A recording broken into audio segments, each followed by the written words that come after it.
What's up, everyone? It's Chandra. In this video, I have for you my EDH decks, just my small little collection of the decks I play. Which now that I have them all out, I kind of find it funny because they're all like female commanders. I do eventually want to build like a 5-color Kenrith, but that'll take time. There's a lot of good stuff out there. They're usually expensive. And the reason I thought it was funny is because in my play group, a lot of us actually have female commanders, other than these four that you see here. My best friend plays Jhoira, which he calls George Washington. That's his commander right there.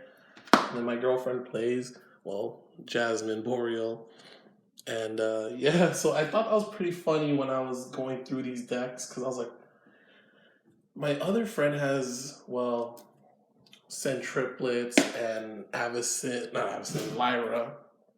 And then there's his wife who plays Vana. But then, he has like a Urza deck, and then like our other friend has a Gishath. So there's other representation, but I don't know if Gishath is male or female. Like, I don't know. It's a dinosaur. So, but anyways, showing these, I just want to show like the main pieces of each of my commander decks. I have 4 right now. I was gonna work on a Boros one, which would have had Aurelia, so another girl card, which is nothing wrong with it. I just find it's so crazy when I actually put it all out. I was like, they're all female commanders. So yeah, let's definitely dive into them. I kind of want to just go through each one and kind of tell you the strategies I have for my commander decks. And how they've evolved through my playing with them. So, my first ever commander was Olivia. And this was way back when she first came out in Innistrad. So I had to have that in foil. And it was mostly like a black vampires with control sub-theme. Just because Olivia does so much, she can ping things and then just take them. Albeit you need a lot of mana, but I used to have Braid of Fire and Cage them into Chandra, and then I moved them over because they just do so much more with Olivia. But then I stepped away from EDH. I sold a lot of the cards off I had, and I kind of just took a backseat to Magic for a few years. And when I came back, I was like, you know what?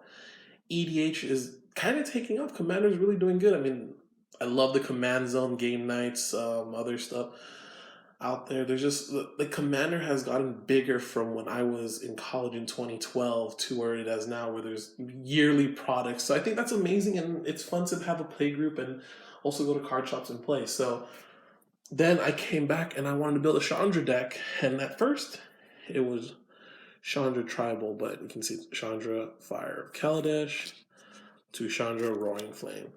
And this deck started as a Chandra Tribal, and I changed it to Spell Slinging.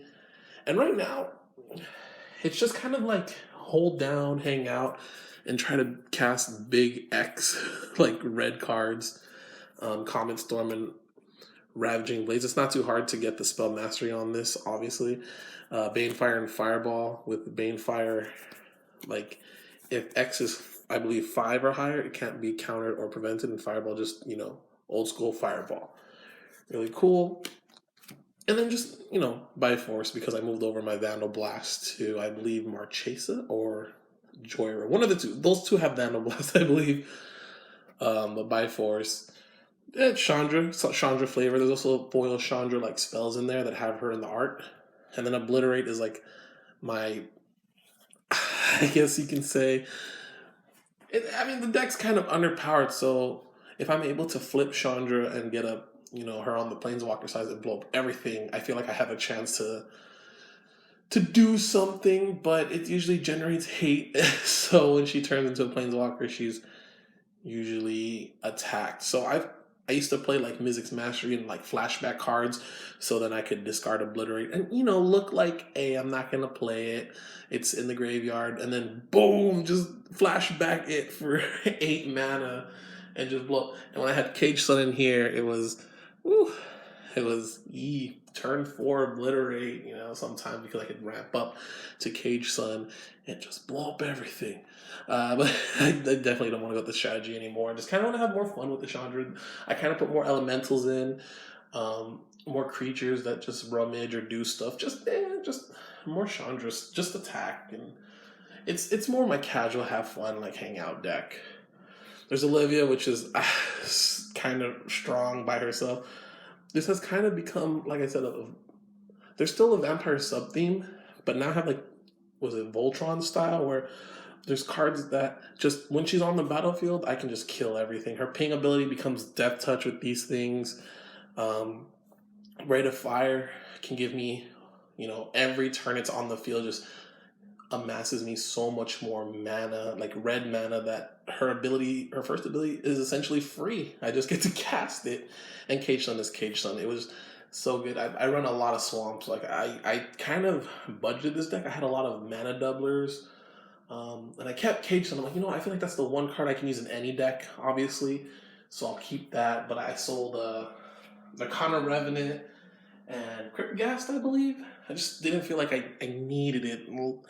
It was, I don't want to have too much of a spike build. I still wanted to, essentially, with EDH, you just want to have fun. And if you get those big cards on the field, they just kind of gain too much attention that you're going to be doing way too much. And there is obviously a exsanguinate or whatever in there.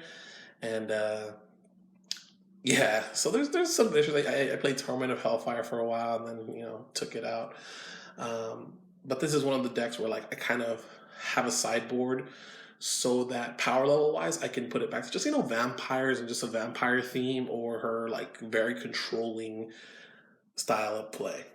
But she is by far my favorite card in Magic the Gathering.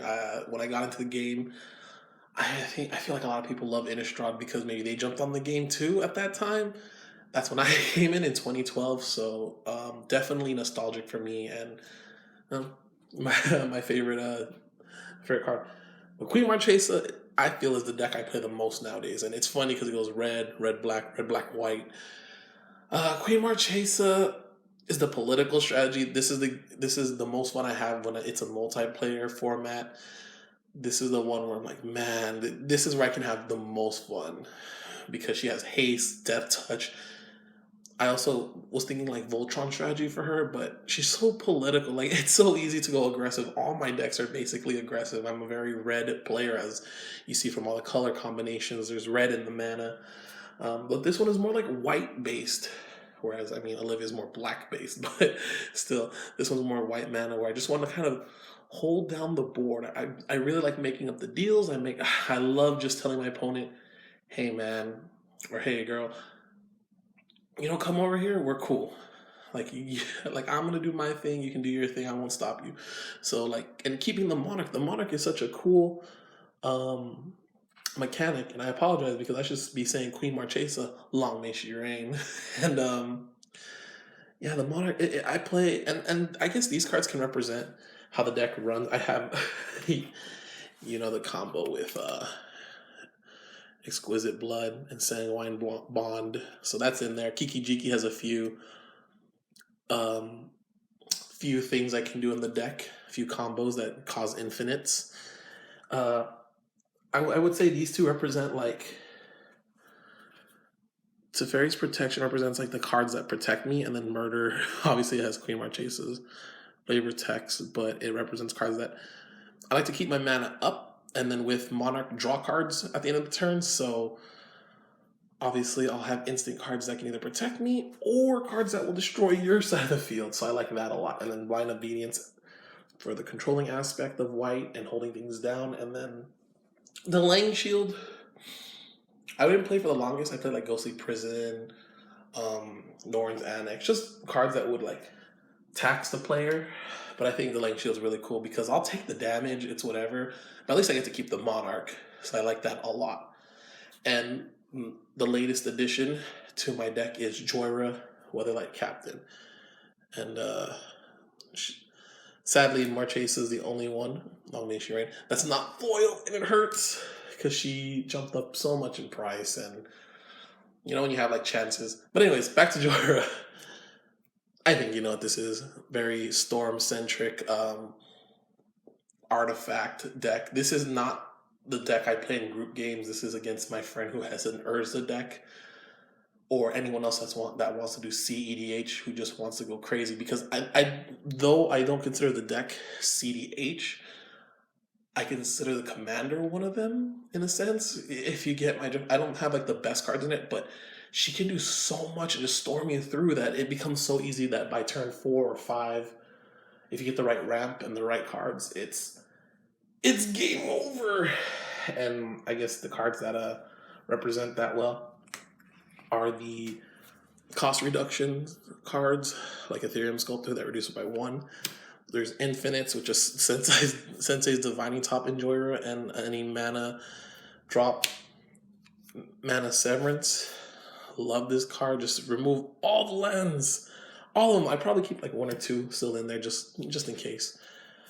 Aether Flux Reservoir. I mean, this Jhoira, Ethereum Sculptor, Sensei's Divining Top, like I said, sometimes turn 4, you can just get it out.